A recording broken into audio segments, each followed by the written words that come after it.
Doctor Ishan Ahmed എന്ന് പറഞ്ഞ ഒരു പാകിസ്ഥാനി ഡോക്ടർ ഉണ്ട്. ലോകത്തിലെ പ്രഗത്ഭരായ ഡോക്ടർമാരുടെ ഒരു കോൺഫറൻസിൽ പങ്കെടുക്കാൻ വേണ്ടി അദ്ദേഹം ഫ്ലൈറ്റിൽ യാത്ര ചെയ്യുമ്പോൾ കാലാവസ്ഥ പ്രതികൂലമായി വിമാനം ഏതോ ഒരു എയർപോർട്ടിൽ ലാൻഡ് ചെയ്യാണ്. വിമാനാധികൃതരായി സംസാരിച്ചപ്പോൾ അവര് കോൺഫറൻസിൽ എത്തിച്ചേരാൻ വേണ്ടി ഒരു ടാക്സി ഏർപ്പാടാക്കി കൊടുക്കുന്നുണ്ട്. പക്ഷെ കുറച്ചു വരും പോയപ്പോഴേക്കും വീണ്ടും കാലാവസ്ഥ മോശമായി, മഴയും കാറ്റൊക്കെ കാരണം വണ്ടിക്ക് മുന്നോട്ട് പോകാൻ കഴിഞ്ഞില്ല. മൊബൈലിലാണെങ്കിൽ ആരെയും ബന്ധപ്പെടാൻ റേഞ്ച് ഇല്ല. ആകെയുള്ളത് തൊട്ടപ്പുറത്തൊരു ചെറിയ കുടില് മാത്രമാണ്.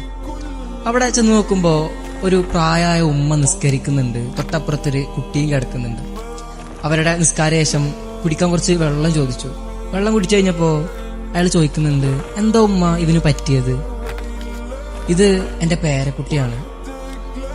വളരെ ചെറുപ്പത്തിൽ തന്നെ ഇവന്റെ ഉമ്മയപ്പൊക്കെ ഒരു അപകടത്തിൽപ്പെട്ട് മരിച്ചുപോയി. ഇവന് ഒരു മാറാ രോഗവും പിടിപെട്ടു. എന്റെ കയ്യിലുള്ള എല്ലാ സമ്പത്തും വിറ്റിട്ടാണ് ഞാൻ ഇവനെ ചികിത്സിച്ചത്. പക്ഷെ